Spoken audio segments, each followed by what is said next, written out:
샬롬, 이동춘 목사입니다. 오늘도 여러분의 삶이 주님의 평안으로 가득하시길 기원하며 하나님의 말씀을 나누겠습니다. 오늘 주시는 말씀은 잠언 16장 1절로부터 3절의 말씀입니다. 마음의 경영은 사람에게 있어도 말의 응답은 여호와께로부터 나오느니라. 사람의 행위가 자기 보기에는 모두 깨끗하여도 여호와는 심령을 감찰하시느니라. 너의 행사를 여호와께 맡기라. 그리하면 내가 경영하는 것이 이루어지리라. 아멘. 잠언 16장 1절부터 3절 말씀을 본문으로 인생 경영, 하나님이 주인이십니다. 라는 제목으로 말씀을 나누도록 하겠습니다. 누구나 인생에서 기대하는 바가 있습니다. 성공입니다. 주어진 인생이 잘 되기를 바랍니다. 그런데 모두가 성공하는 것은 아닙니다. 그렇다고 모두가 실패하는 것도 아닙니다. 바로 이 사실에 인생에 긴장이 생깁니다. 모두가 성공하든가 모두가 실패하면 그러려니 할 텐데 누구는 성공하고 누구는 실패하니 긴장과 불안이 생길 수밖에 없습니다. 그렇지만 신앙인에게는 특별한 해결 방식이 있습니다. 무엇일까요? 본문에 답이 있습니다. 우리가 읽은 본문은 잠언 16장 1절로부터 3절이지만 9절, 25절 그리고 33절도 포함하고 있습니다. 그래서 이 세 곳의 말씀도 함께 나누도록 하겠습니다. 이 6곳의 말씀에는 직관적으로 드러난 공통의 메시지가 있습니다. 하나님의 경영권입니다. 하나님께서 모든 인생의 경영권을 갖고 계시다는 메시지입니다. 바로 이 메시지에 우리의 긴장과 불안을 벗을 수 있는 방법이 있습니다. 첫 번째 방법은 하나님이 내 인생의 경영권을 갖고 계심을 인정하고 순복하는 것입니다. 가타부타 하지 말고 내 모든 인생을 경영하시도록 하나님께 나를 전적으로 맡기는 것입니다. 3절의 말씀입니다. 너의 행사를 여호와께 맡기라. 그리하면 내가 경영하는 것이 이루어지리라. 두 번째 방법은 나는 계획자이고 하나님은 결정권자이심을 인정하고 순복하는 것입니다.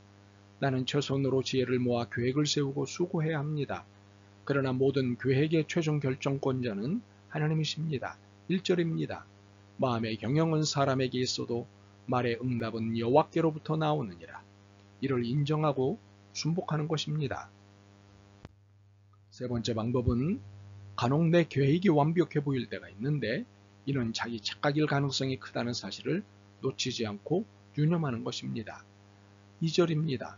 사람의 행위가 자기 보기에는 모두 깨끗하여도 여호와는 심령을 감찰하시느니라. 내가 보는 깨끗함과 하나님이 보시는 깨끗함은 다를 수 있습니다. 그래서 자기 착각을 일으킵니다. 이것이 대부분의 문제를 일으킵니다. 그러므로 이를 늘 유념해야 합니다. 우리가 빠지기 쉬운 착각에 대해 좀 더 생각해 보겠습니다. 잠언 기자는 우리가 순간순간 착각하는 것을 1절과 3절에 정확하게 지적하고 있습니다.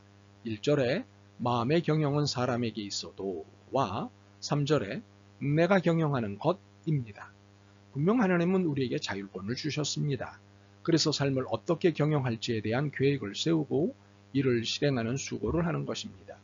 그런데 이 자율권을 행사하다 보면 어떤 순간 자신의 삶의 권한과 권리의 주인으로 착각한다는 사실입니다. 이때 놓치는 것이 생깁니다. 2절입니다. 사람의 행위가 자기 보기에는 모두 깨끗하여도 여호와는 심령을 감찰하시느니라. 무엇인가요? 깨끗하지 않은 것을 깨끗한 것으로 착각하는 일이 생깁니다. 이는 영적 안목에 문제가 생긴 것입니다. 자신이 인생 경영권을 가지고 있다고 착각하는 순간부터 하나님의 마음을 읽어야 하는 영적 안목에 문제가 생기는 것입니다. 결국 자신의 불완전한 눈으로 판단하기에 25절과 같은 일도 벌어지게 됩니다. 어떤 길은 사람이 보기에 바르나 필경은 사망의 길이니라. 영적 안목이 있다면 무엇이 사망의 길인지 알아볼 수 있습니다. 그러나 하나님의 마음을 읽는 영적 안목의 기능이 떨어지면 사망하는 일이 벌어집니다. 이렇게 자율권에 대한 신앙의 도리를 넘어서면 이는 하나님과 인생 경영권을 두고 다툼을 하고 있는 것입니다. 그러므로 이러한 태도는 편을 들어줄 수 없습니다. 비신앙적 태도이기 때문입니다. 동정도 할 수 없는 비신앙적 태도입니다. 회개해야 할 태도입니다. 반성하고 고치고 바르게 살아야 할 태도입니다. 그렇다면 어떻게 회개해야 할까요? 3절입니다. 너의 행사를 여호와께 맡기라. 그리하면 내가 경영하는 것이 이루어지리라. 여기서 행사는 일을 말합니다. 그리고 여기서 경영은 계획을 말합니다. 그러므로 우리의 회개는 우리의 모든 일을 전적으로 하나님께 맡기는 것입니다. 모든 경영권을, 모든 계획서를 하나님께 드리는 것이 회개입니다. 그런데 억지로 하는 것이라면 결코 바람직하지 않습니다. 전적인 신뢰 가운데 기쁨으로 드려야 바람직하고 옳습니다. 3절에 말씀하신 대로 맡기면 이루어 주신다는 사실을 확신하며 드리는 것이 신앙적입니다. 그런데 이렇게 신앙적 확신 가운데 드리는 경영권 맡김 또는 경영권 드림은 귀한 결과를 가져옵니다. 1절입니다. 마음의 경영은 사람에게 있어도 말의 응답은 여호와께로부터 나오느니라. 33절입니다. 제비는 사람이 뽑으나 모든 일을 작정하기는 여호와께 있느니라. 물론 1절과 33절이 말씀하시는 의미는 아무리 사람이 계획을 세워도 최종 결정권자는 하나님이심을 설명하는 데 있습니다. 그러나 이 말씀은 응답, 결정, 결론이 하나님께 있다는 사실을 강조하는 것입니다. 중요한 것은 인생 경영권을 맡기면 응답받는다는 사실입니다. 더욱이 모든 것에 선한 결과물을 받는다는 사실입니다. 25절입니다. 어떤 길은 사람이 보기에 바르나 필경은 사망의 길이니라.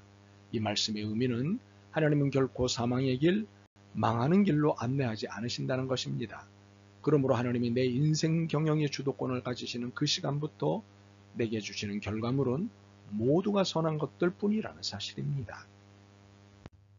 그러므로 우리가 어느 한순간도 놓치지 말아야 할 태도가 있습니다. 9절과 33절입니다. 사람이 마음으로 자기의 길을 계획할지라도 그 걸음을 인도하시는 이는 여호와시니라.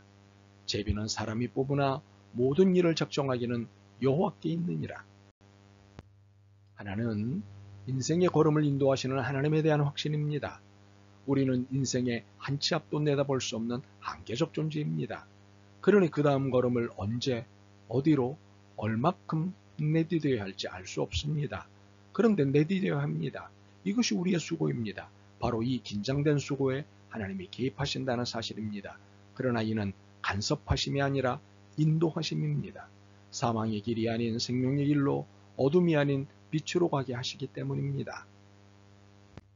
다른 하나는 모든 일을 결정해 주시는 하나님에 대한 확신입니다. 우리는 매일 매순간 무엇을 어떻게 언제 선택할지를 두고 고민이 많습니다. 당연히 긴장을 불러오는 고민입니다.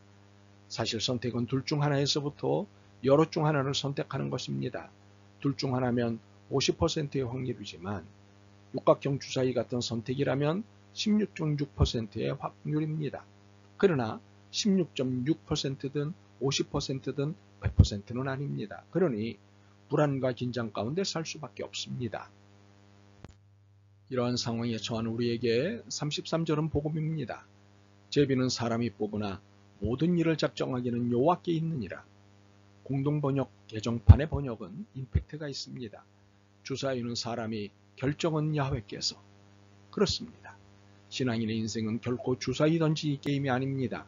하나님의 경영권 행사로 인한 복된 날들의 연속일 뿐입니다. 결정은 하나님이 하시기 때문입니다. 그렇기에 인생 경영 내가 하지 마십시다. 사실 아무리 애써도 결정은 하나님이 하십니다. 그러므로 아예 하나님께 다 맡기십시다. 바로 그 순간 사망의 길이 생명의 길로 바뀔 것입니다. 혼란한 삶이 평안한 삶으로 바뀔 것입니다. 긴장된 삶이 즐기는 삶으로 바뀔 것입니다. 맡기시겠습니까? 아멘. 주님, 제 자신이 인생 경영의 주인이라고 착각했고 남용했습니다. 용서하옵소서. 주님께 모든 것을 전적으로 맡기고 살겠습니다. 도와주옵소서. 우주와 인생의 주인이시자 경영자이신 예수 그리스도의 이름으로 기도드립니다. 아멘. 오늘도 여러분의 믿음과 삶을 응원합니다. 사랑합니다.